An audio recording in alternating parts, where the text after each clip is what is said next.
Assalamu alaikum.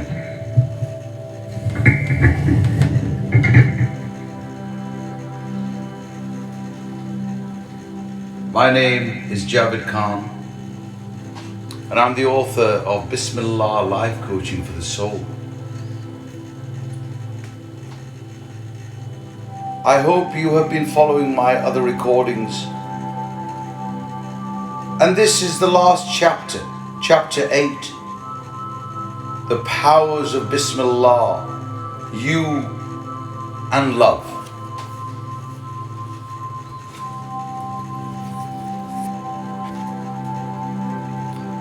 True surrender is more than self-realization, even though self-realization is the beginning, the process and the goal. Self-realization is the process of healing the mental, emotional and spiritual difficulties inherent in life, and is a pre-requirement to gratitude and a soulfully motivated willingness to continue by acceptance of further studies and further knowledge. After self-realization, there is self-manifestation, which results from motivation. So there are choices to be made. Awareness of the field of possibilities and the processes by which choices are made will be expanded, and the wisdom must be acquired in the process of learning to make better and more informed choices in life. Without self-realization, there cannot be love and gratitude. And love and gratitude, either the expression of or quest for, are the only true motivations for accepting Islam, true surrender, and walking in the way of the truth. Fear and obligation will simply not last. So without healing, there cannot be self-realization. And without self-realization, there cannot be true responsibility.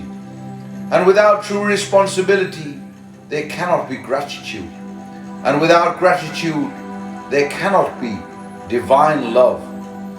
And without divine love, there is no true motivation.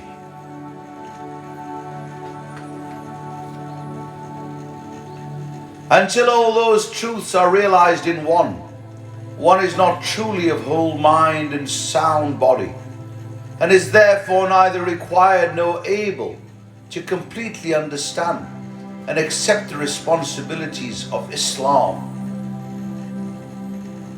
true surrender.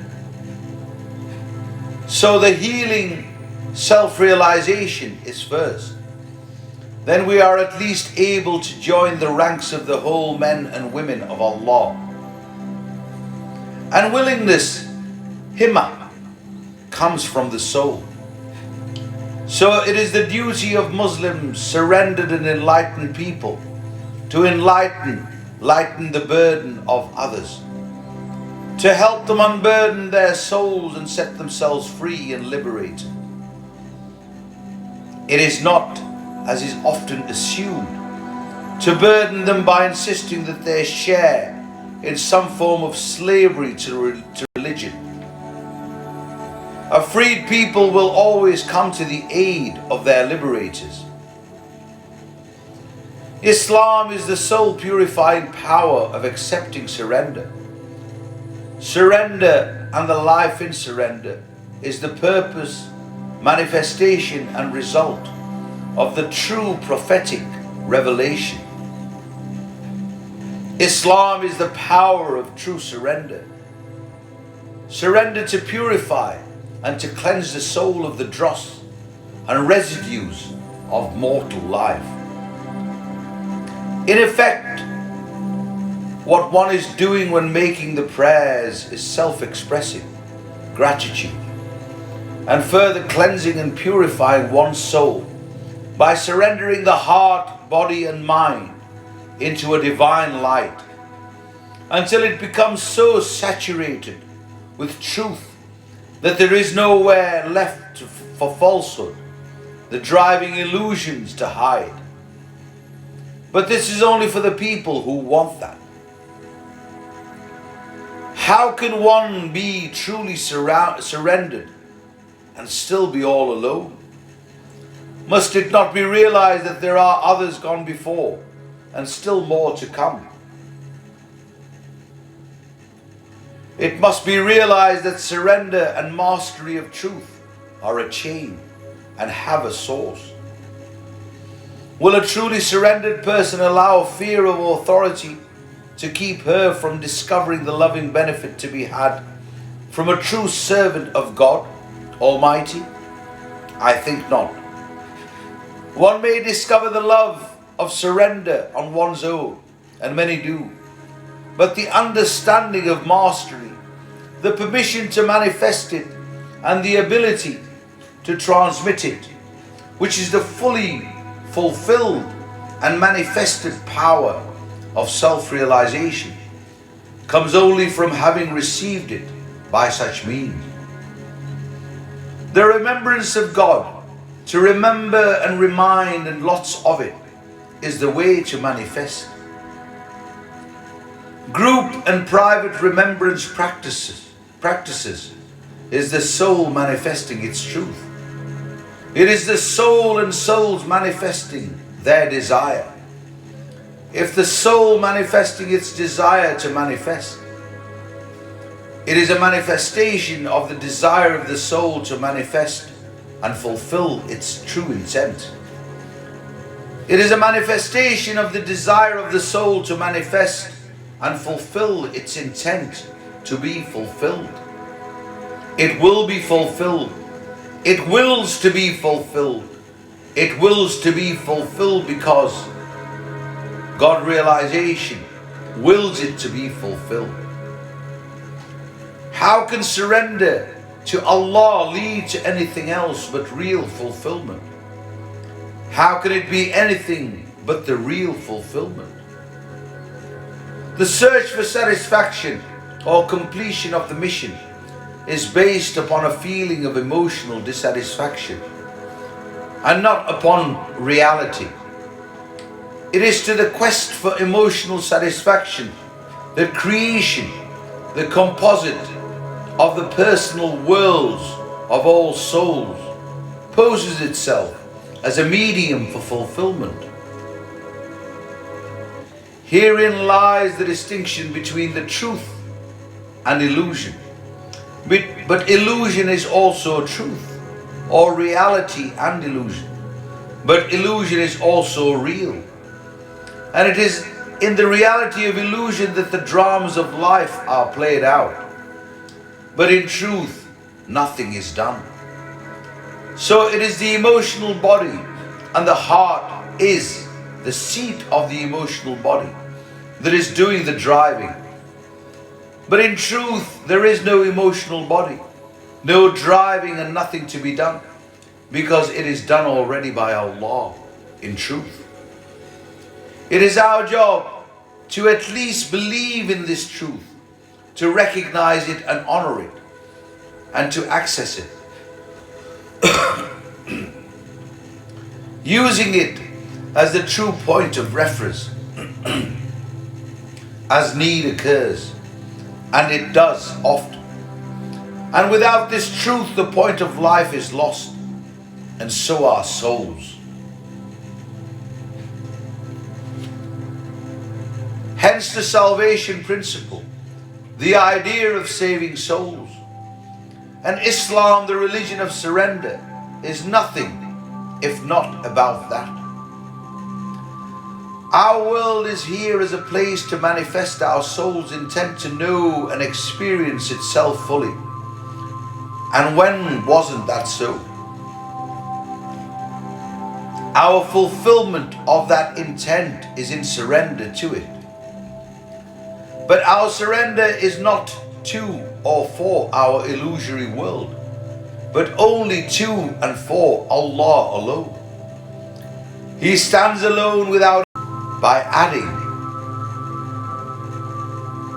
low human weaknesses such as jealousy, anger, and vengefulness towards his creation. Fearfulness has no logic or place in one God realization. For only he is, so be he, completely emerged, completely fulfilled, completely realized, complete. Unhappy people have false beliefs. Based on early determinations, we can now posit the peculiar sense of separation carried by most human beings as the primary cause for neurotic behavior, including compulsive normality or conformity, the underlying manifestation of which is a seemingly irremediable insecurity manifesting as an unidentifiable anxiety, an unnerving and an unrelenting sense that something is always wrong and needs to be fixed. We can also posit the misdiagnosis of this unrecognized and untreated, potentially minor misconception as a remediable neurosis and trying to fix it as the cause of all identifiable major neurosis and psychosis, which manifest as ill health and unpleasant behavior in their search to be healed. Trying to fix the manifestation necessarily denies its root cause. Trying to fix it posits it as real and therefore potentially remediable. From this false belief comes all the so-called remedial attempts to have only served to complicate and obfuscate the real problem, which is a perfectly normal and understandable sense of separation that we all feel. All illness and unpleasant behavior is a call for help. This could be recognized as an undeniable truth. If our primary mission is to know God and God created us for that, then how can we fail if our will is in sync with divine will? And the divine will be done, as in finished. So if knowing God is our primary mission and it's done already, need I explain? Why do we not feel complete? Why do we still sense incompleteness? There are several Islamic traditions about children, heaven and parents that explain this. Why are we still behaving in response to neurotic behavior patterns? Why are we not at peace, in harmony and joy with ourselves and with others? Why do we still have anxieties which lead to ill health? Clearing our subconscious predispositions. One theory on the cause of recurring illness is that recurring illness is due to residual subconscious predispositions to which we naturally revert when our guard is let down or when the coast seems clear. Observing and clearing these propensities is an important part of the work of healing. Perfection is an attitude, a vision if you will. We can adopt it if we choose. We can choose to see perfection, or we can choose to seek for faults. Fault finding is actually blame. We're blaming the fault for and to manifest our dissatisfaction. In order to blame a fault, we have to find one, hence fault finding. Or we can choose to see perfection, and can God see otherwise? It is only from our sense of separation that we seek. If we had no sense of separation, we would not feel the need or desire to seek unity. Why would we seek what is already present. If we know deep down it cannot be true and that there is no logic to it, it must be a false belief. Do not believe just to please others for fear of persecution, bullying, intimidation, or just pure slavery in all its forms, from mild to very harsh. In my opinion, there are 3 levels of true faith linked to one God realization. Level 1, the realized authentic faith, which has no emotional baggage and devotion, is completely to please, seeking to work right, to repair, heal the way back to one God realization. This level of faith may not even be recognized by the owner as anything special. But as the events in one's life unfold, recognition of these wonderful qualities of true authentic humanity will gain true recognition with a respectfully loving and peaceful existence that will be truly felt throughout their lives. Level 2. This level of faith is just for yourselves and no one else. Although one God realization may be prominent in yourselves, the fact that you have limiting intentions on sharing your good luck may be your undoing. In that you are not fully in sync with the true purpose of creation on the prophetic way to realization. And the unity with the one Creator, Allah Almighty, given different names by different languages, but with the same unifying qualities of true love, mercy and compassion. Level 3. This level of faith is one that is shy to manifest itself. It may be buried deep within yourselves for a long, long time, too afraid to come out in your judging world. Wherever you may find yourself, or whatever label the world has given yourselves, never to benefit yourselves completely or others. From emotional blackmail used to keep your self-esteem in control by fear and threats, whether they are direct or indirect, to total destruction of your mind, body, and lastly your soul. The result is hell on earth and hell in the afterlife. Forever in limbo and regret, the self will carry itself forward. Do not be fooled any longer.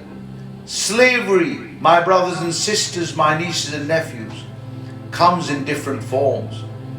Free your mind, your body and your soul for complete one God realization. You can repair your relationship with Almighty God and instantly do away with this sense of separation by following yourselves complete with deep instinct. Instinct equals logic in most cases.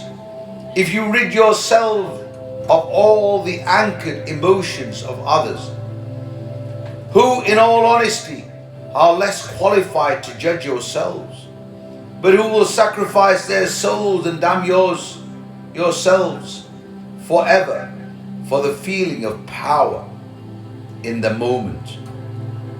Wanting this feeling of power, if only for a moment, over others, is primarily for that brief moment of so-called high, which can be healed, substituted, or eradicated with the right guidance.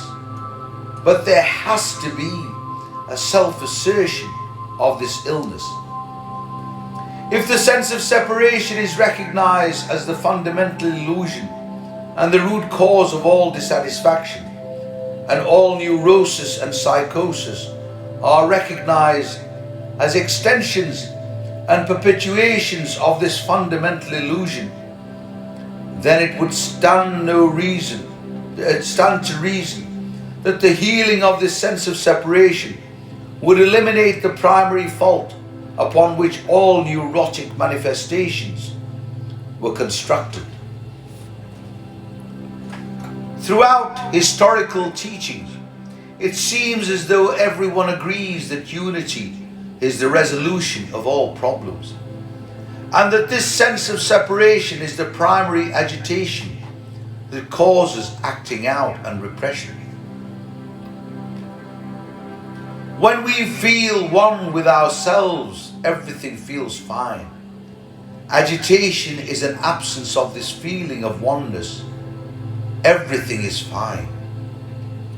We then diagnose this agitation and prescribe for it, which only distracts us from the cause and posits it as real and somehow fixable.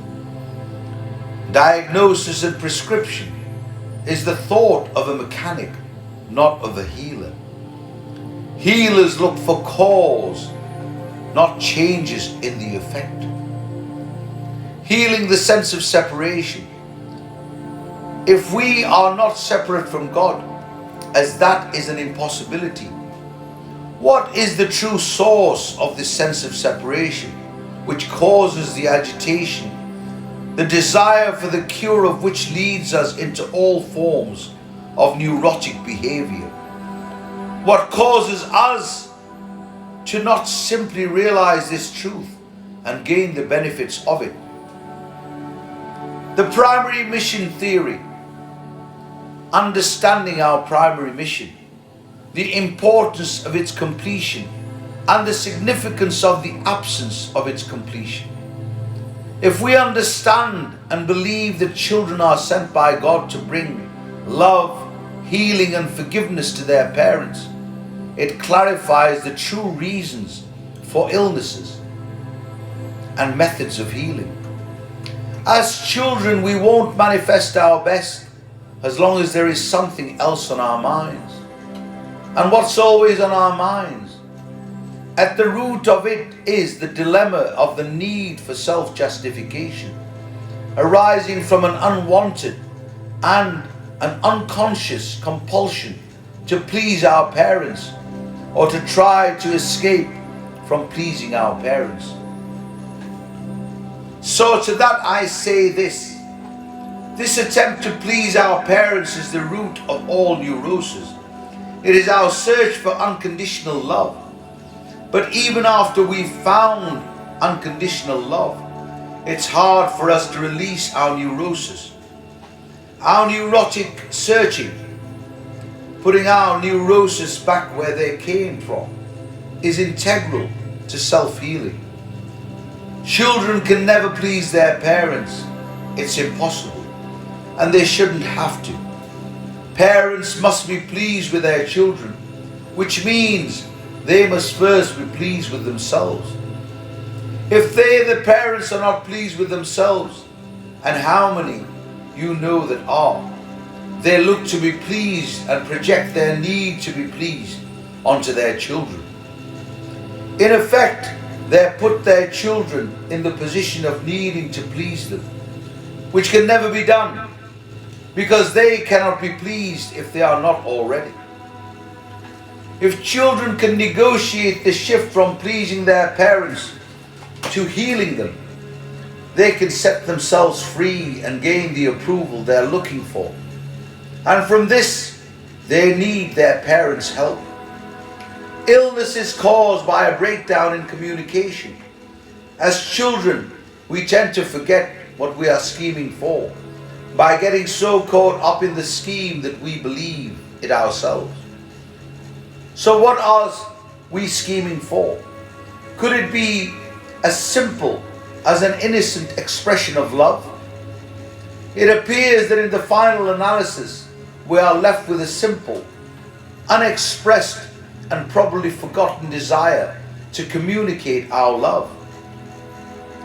Underneath all our frustration, despair, and hopelessness lies an unresolved desire to communicate the well-being of our reality to our parents and ultimately help them to find their own.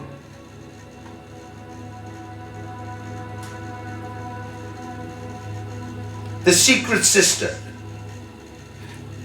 understanding bulimia. Yes, I admit that I have a split personality and kinda insist that everyone does, whether they know and admit it or not. Don't we all have two or more sides to ourselves? Why do we always refer to a part of me when we're undecided about something? But in the case of bulimia, I have to admit that there is clearly an insistent side and a persistent side. The more I insist that I want to be well from it and that it go away, the more she persists in hanging around.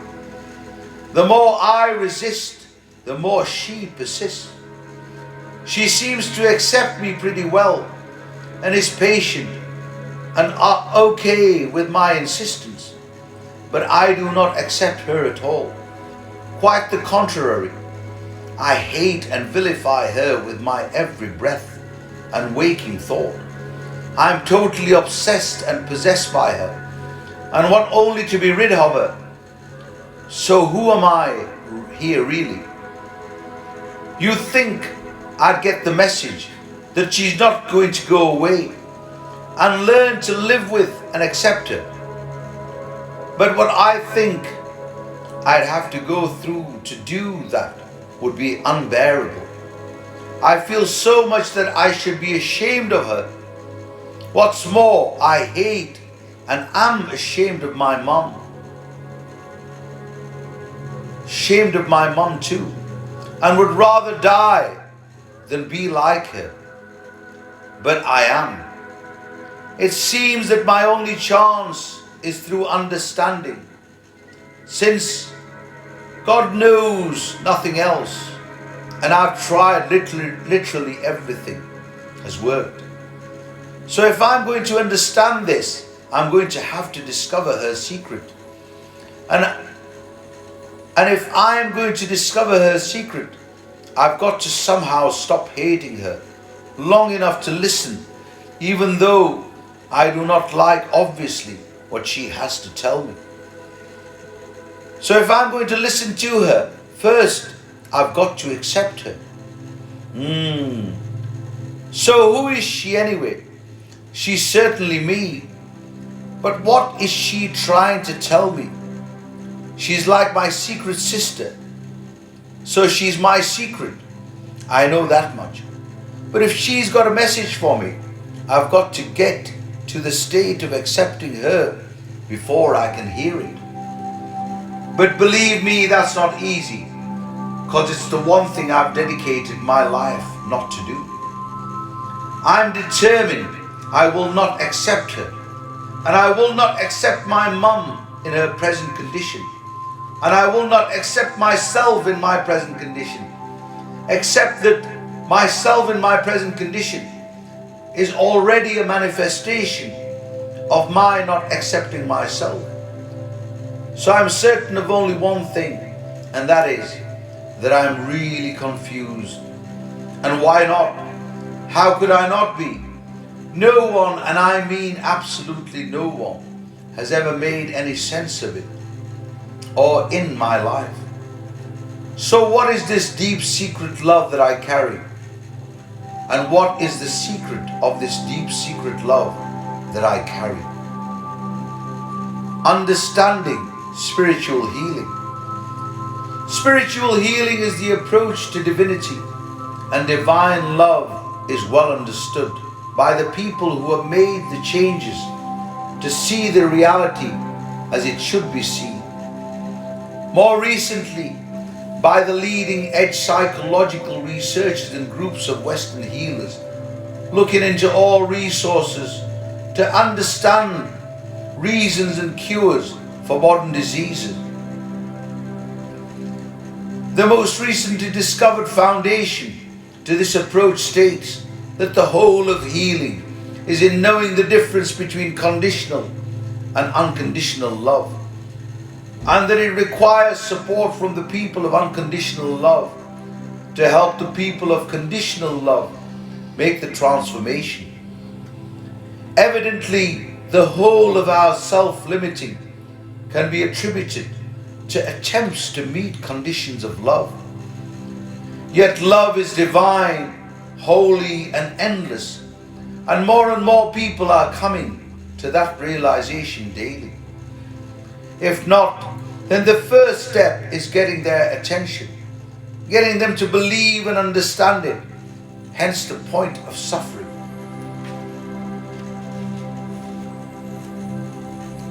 It's very clear that until the emotional entanglement around an anchoring issue is cleared, in most cases, attempts to clarify or eradicate that issue will fail.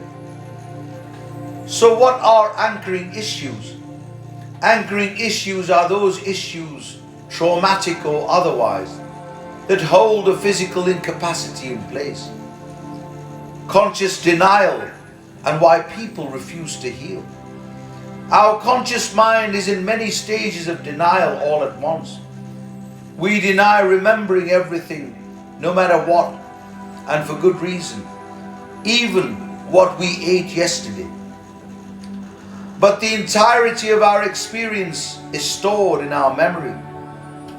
Healing definitely means revisiting, being able to make sense of our lives rather than exist in a coma of traumatic shock. And people simply do not want to do that. So rather than heal themselves, they pass their illnesses and their responsibilities for healing them onto their children, who understandably begrudged necessarily shoulder that responsibility. Eventually, after hostility develops, these children want to cause pain back. Excuse me. Eventually, after hostility develops, these children want to cause pain back. They want their parents to show remorse and suffering, to feel something, so they increase the intensity of their illness or behavior. This becomes a vendetta in which one would rather die than forgive and forget. Even though this may not always be the case, there is still the possibility, and it must be taken into consideration, just so it will not be overlooked and missed.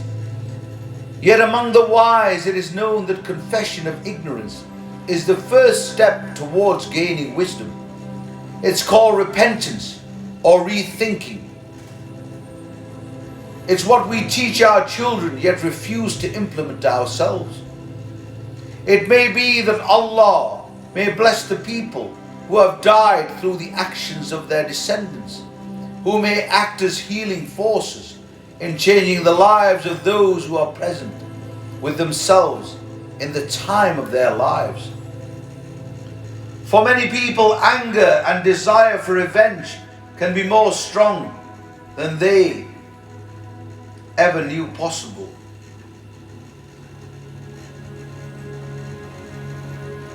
And the desire for revenge can be so strong that they will rebel against the idea of healing themselves before tasting it. For many people, sickness is their chosen means of expression for anger. For anger, futility, frustration and grief. And of course, they do not want to admit that. So if your sickness is plaguing you and everything you do to help it go away seems to be failing, you might want to look into a well-known trick of the self called PR or psychological reversal. You know, if you're doing it, it's quite possible that in spite of all your outward affirmations, you may not really want to get well. It's possible that your intention has actually degenerated to pure revenge or some other level form of drawing attention to the real unspoken problem rather than to getting well. If that is the case, then your illness is the self-accepted punishment you feel you must suffer for the pleasure you feel in advance, for the cruelty you're enjoying and afflicting. It's okay, I understand this, and you are not wrong. You feel you've been hurt beyond repair, and only getting back looks like any payback at all for the sufferings you've endured. But how would it be if I could show you a better way, so you could lighten up on your objects of revenge and take some of the pressure and the pain off yourselves? The secret is this: in the perfection of God there is nothing really wrong. It is only a progression towards understanding that. We need to know what's right, what is really happening underneath our illusions and opinions. So in God's perfect world, which is present in spite of appearances, everyone is healed, saved already, but reaching to the understanding of that. We help others to reach this understanding by sending them unconditional love and healing from our hearts first, by seeing them first in the light of God as already perfect, healed, and progressing towards understanding that. That sending of light and love, healing and compassionate understanding is what heals us. I'm not saying that this is easy to comprehend, but it is the eventuality, if the course of healing is progressing in the right direction. Healing is what reconnects us with that from which we felt separated. If we are not, never have been and never will be, separated from God by virtue of the impossibility, then the question is, where and when did we pick up the feeling or perception of separation? If there is in reality no separation, what then do we heal? We can only really heal the feelings of separation. And if we are not healing by increasingly feeling our divine connection, then something is getting in the way, often referred to as our self or self-definition. Most of us at least somewhat separated from love. Most of us feel at least somewhat separated from love or from God. That might even be our primary feeling. And the motivation to feel love would be our primary motivation. But if it's not true that we are or ever have been separated from God or from love, then where did this feeling that we are come from? It came from where we by now no longer want to go or return. The feeling of separation is the result of the perception of rejection by our parents. On the soul level, that to us is completely unacceptable. So according to the theory of our primary mission, and in the final analysis, all of our so-called innate hostility can be attributed as a manifestation of our rejection of rejection. And the big question is, are we willing to let go of that?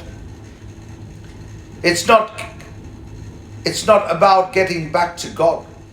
We're already there and never were. It's about healing our feeling of separation. What is our first experience of that feeling, if not our perception of rejection from our parents? On a soul level, our first spiritual perception of frustration, anger, and hostility arises from our perceived inability to connect, to complete our primary mission, that of being a source of love, joy, and healing to our parents. We're simply not getting through. We can only attribute this feeling of separation to rejection. In the infantile framework, we have no other point of reference except to connection or rejection. The feeling of rejection can only cause us to get sick and eventually hostile. We will then spend the rest of our lives in an attempt to heal ourselves. Our expression of trying to find out and heal what's wrong and discover that it all boils down to our own self-imposed reactions to the perception of rejection. Frustration, sickness and hostility all arise from the perception of rejection. All our hostility is in reality nothing more than a manifestation of our rejection of their rejection. How is it then not a manifestation of our love? As parents learn to heal themselves, their children will respond accordingly. Think about that. Think how well it makes you feel to see your parents happy and healed. Or does it? So heal them and teach them this. Don't say it can't be done. It can be done. Here's how. But will you? Healing parents, the primary mission theory. Explaining illness as a manifestation of love. A working hypothesis. What does it mean to have one? A working hypothesis is a context in which we can place a series of events and from which we can make sense of them, which offers the possibility of an optimistic, positive outcome. I have found that by accepting this theory and presenting it to others as a working hypothesis, we seem to be able to reach with relative speed an understanding results hitherto unaccomplished in the field of enlightenment and spiritual healing. In the final analysis, the illness of bulimia, reportedly incurable in a vast majority of sufferers, is not just a cry for help, it's a social outrage. Speaking out in anger, protest and self-suffering against a society that has no mercy for parental anxiety and suffering the whole world over. It is a cry for understanding, support, healing and forgiveness from these sufferers as children, but not so much for themselves as for their parents. But what we steadfastly refuse to do is take the focus off the kids and put it on the parents. And why is that? Refusing to accept rejection. Looked at from the standpoint of spiritual healing, it will be found that the underlying statement of self-sick children is one of rejection of rejection. The peaceful, self-aware soul voice of the sufferer is saying, I'm really okay in spite of myself and all the things I've taken on to impress you with something. Don't think I couldn't stop this in a moment if you were okay, but I won't until you figure out why. That it is you that needs help, not me. How do we arrive at this very helpful understanding? As we all know, in one way or another, children are sent from God to be a blessing, a healing and a mercy for their parents. However, they are not always accepted as such. I am proposing that when as babies we are not allowed to perform this divine and holy function, it literally makes us sick, which manifests as frustration, confusion, and acquired anxiety. This is currently thought of as the children taking on the anxieties of the parents, and well understood as such.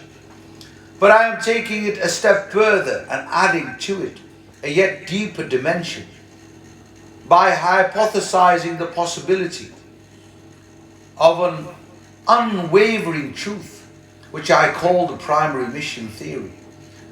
The children are sent to bring love and healing to their parents. it is their primary mission, and that the illnesses they take on are a result of the spiritual frustrations coming from an inability to fulfill that mission, coupled with an inability to understand why.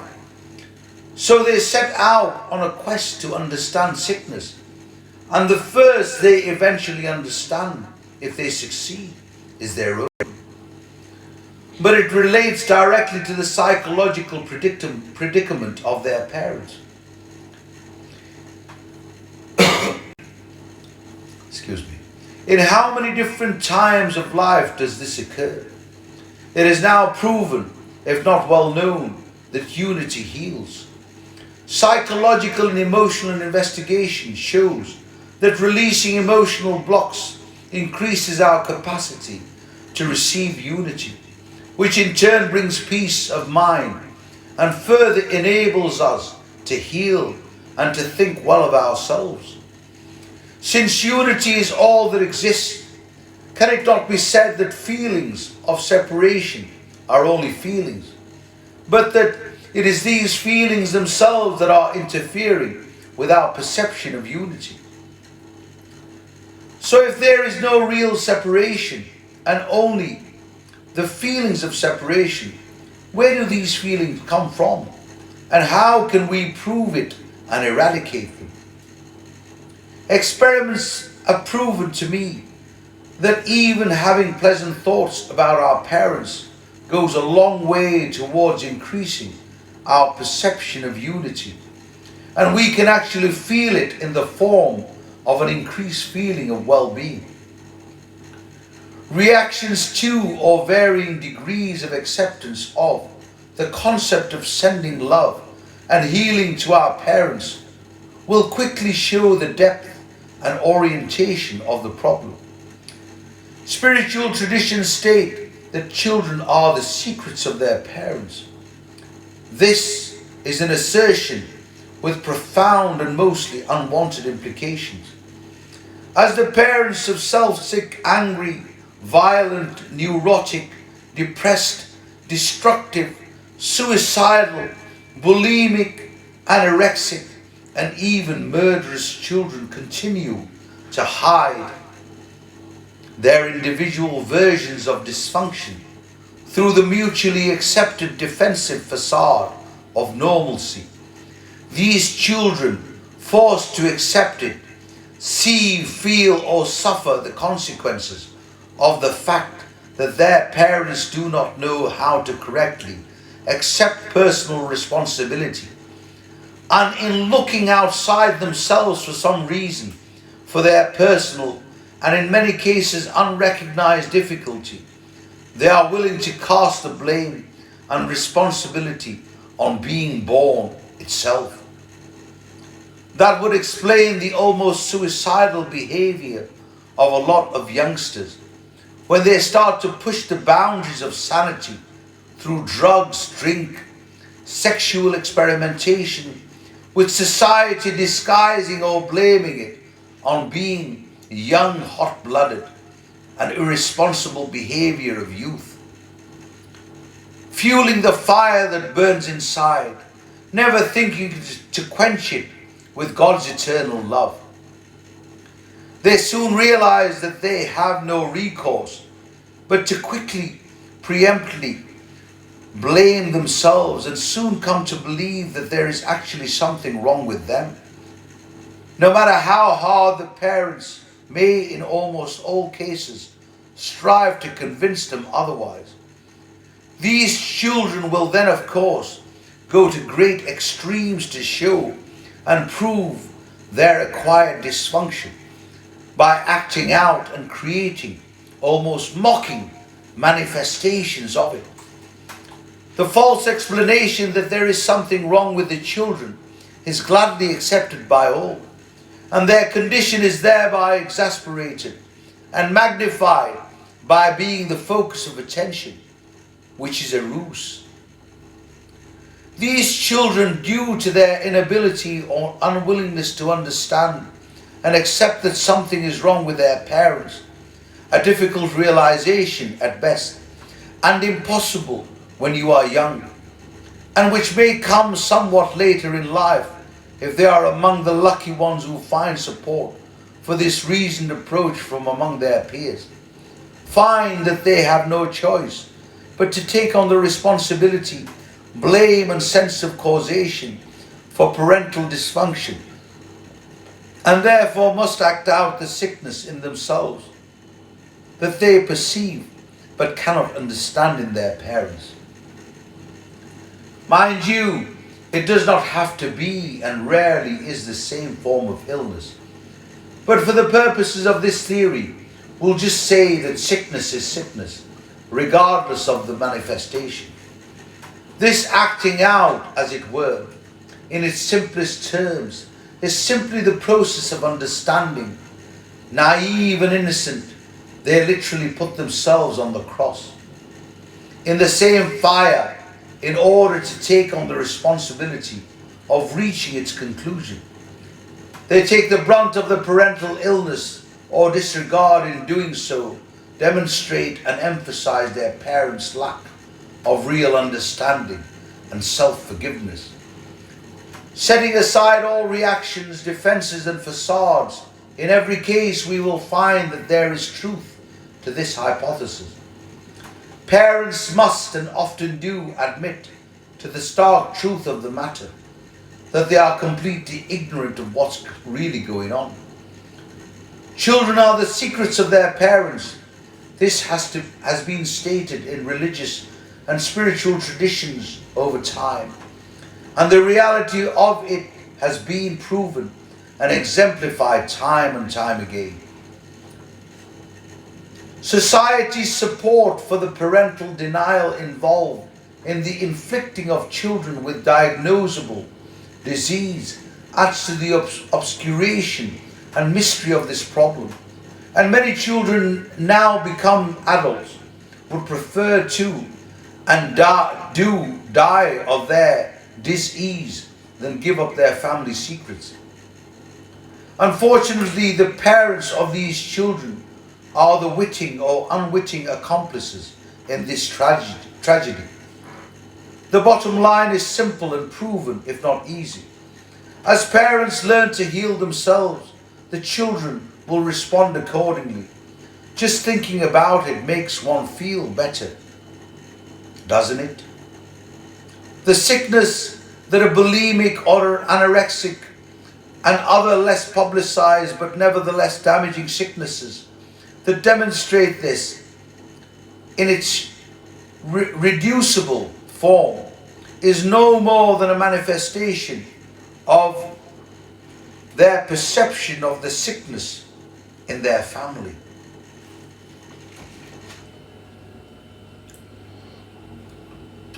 In the hypothesis of the secret sister, her sickness was and still is supported by her family and serves its purpose by taking the attention off of themselves, by placing it squarely upon the child, in her mind and heart, because it is a constructive and purposeful manifestation of her dedication and determination to fulfill her primary mission. It cannot go away, be healed, until her primary mission of bringing love and healing to her parents is accepted. In order to do that, she must heal herself. And in order to do that, she must be able to take the blame off herself, which is virtually impossible without this understanding. Healing parents, the need for paternal love, its purpose and why we have it. What is the recognizable first and primary motivation of all children, which carries on into life, should it not be fulfilled in childhood? It is simply to please, and to please our parents, specifically Daddy. We have to recognize and act upon our need for parental love, because in our minds the reality of it is simply not there. We've simply given up and accepted that we'll never really bring the love and healing to our parents. For many of us, the possibility is no longer even on the horizon, The question in need of healing is, why is it not there? Why are so many, if not all, of us driven by our need or desire for paternal love? I might go so far as to propose that unconsciously we are driven into the fields of healing and psychotherapy by our need to understand its absence. We are driven by our desire to heal, but is it just ourselves? And can that ever be enough? I focus here on men because if the men in families are secure and healed, the women and children will more likely be also. Is not security and the perceived lack of it the major paternal issue? Why do men feel so all alone? Could it be because they are? Have men abandoned each other? Is not security in society the reason for guilds, which means wells or bonds of loyalty and brotherhood? Is it not the reason for gangs? How different could it be if gangs were understood in this light and not made wrong and vilified by a society in need of enemies upon whom to wage the war at which they are so experienced and from which they make so much money? What if it were possible to see that the gangs are simply kids acting out in a societal deficiency? Could they not be turned around? Will they be or will they continue to manifest their insistence upon help for their parents? Everyone knows that Aikido is the supreme and perfected martial art based on knowing that there is no enemy, only fear, and turning fear and enemies into friends. And fear is just a basic survival instinct. Is it really needed? Or do we, as lonesome, isolated people, only still think that it is?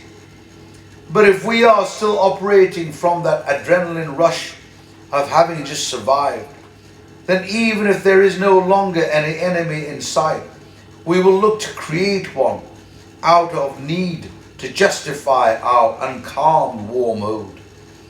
We are coming out of the lesser battle for survival and into the greater battle of calming and clearing the excited, still fighting self. This is the art of peace, of bringing peace, love and security into ourselves and our world. It's what children and innocent, secure and unafraid adults are all about. With athletes, the warming down is longer in them who took a long time warming up. Whereas athletes who get into battle with a calm heart, already established, have little or no difficulty returning to it after the event, or even keeping it during. As parents learn to heal themselves, their children will respond accordingly. Just think about it. A passionate demand for help.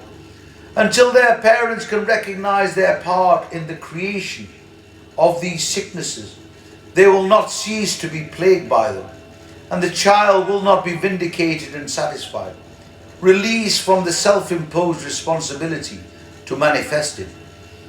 In this case, the persistence of the bulimic activity is completely clear of emotional confusion and accepted for exactly what it is: a life-saving, self and soul-preserving habit acquired as a needed tactic for self-preservation. But these habits are hard to kick until they can be heard and understood for what they are: a manifestation and reminder of deep-seated resentment, anger and hostility. Then they will simply not be needed any longer. Clearing the underbrush, the emotional confusion around the acquisition of the habit, requires time and a consistent, properly oriented, therapeutic support. How many self-destructive habits have each of us got that we could offload and find the truth wrapping us up with true love? Until the habit itself is deeply understood, it persists in its need to deliver a message. The message is simple, but not easily heard. Help my parents, not me. The illness serves also another function, that of causing the child to investigate herself or himself, and the nature and causes of her or his condition, where it came from, what it is, and why she took or he took it on. What it is demanding, recognizing its symbolization, what it stands for, all of which will lead to the inevitable conclusion of hearing a passionate demand for help for her parents. This line of reasoning does not apply only to this set of symptoms. As we know, we have a whole generation of societies of quietly or actively rebellious children, bound and determined to scream on their parents in one way or another, while the parents dutifully seek support in a medically oriented society, willing to accept their money in exchange for absolution.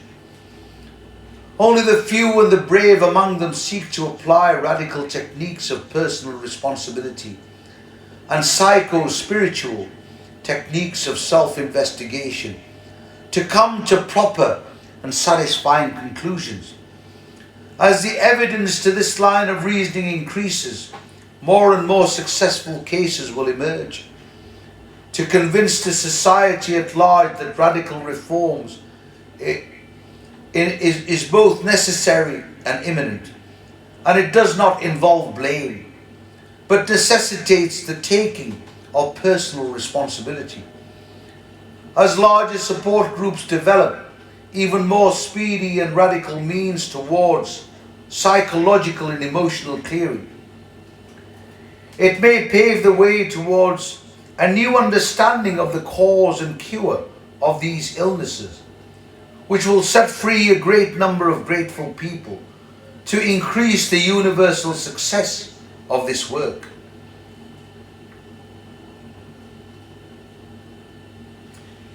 In the meantime, what can we do about it?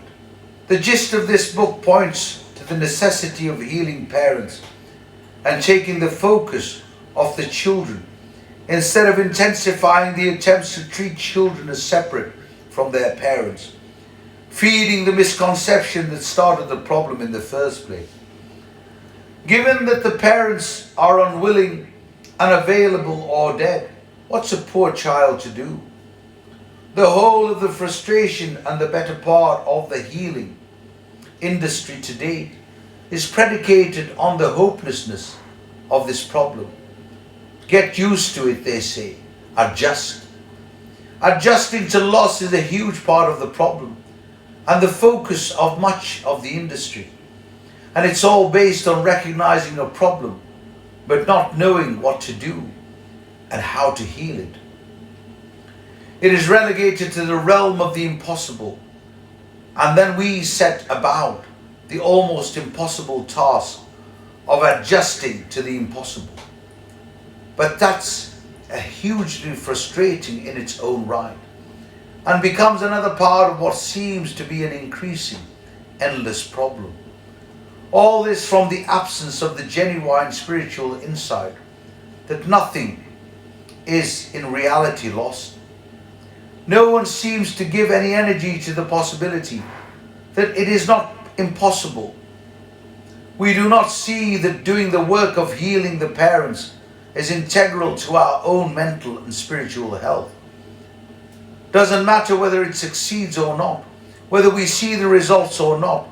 We will, but more on that later. What matters is that we cannot truly heal without doing the work, regardless of manifest outcome. It is integral to our health and the health of the world to bring love and healing to our parents, to our health. Since we do not see that, we simply give up on the project and surrender to the adjustment process that is so prevalent in psychotherapy today. It is possible, and as stated before, not only possible but necessary. And we will see results, and most immediately, in ourselves and in our parents. And it does not matter at all whether they are alive or dead. As a final note of peace, may I wish all my readers wonderful, joyous lives. And the ones who've listened to these recordings, may you all have wonderful lives, joyous. May you find Allah's love all around you forever. All my love and peace. Your brother Javed. Thank you. That's the end of the book. If you need a copy of the book, it's available on Amazon, Barnes and Noble, Lulu.com, and it's available in ebooks, softback and hardback. It's available from Waterstones as well. They've just took it on. So if you'd like to order, just go on to Amazon. It's only $9.99. It's peanuts. It's a wonderful book. You get the joy out of the book because there is so much healing in there, and because it's been a reflection of my life, and what I've learned is that everything is possible, healing is possible, and coming to unconditional love is very possible. But healing the sense of separation is something that we all need to do in our lives. May Allah keep you safe, and may Allah give you success for always. Thank you very much. Salam and all my love.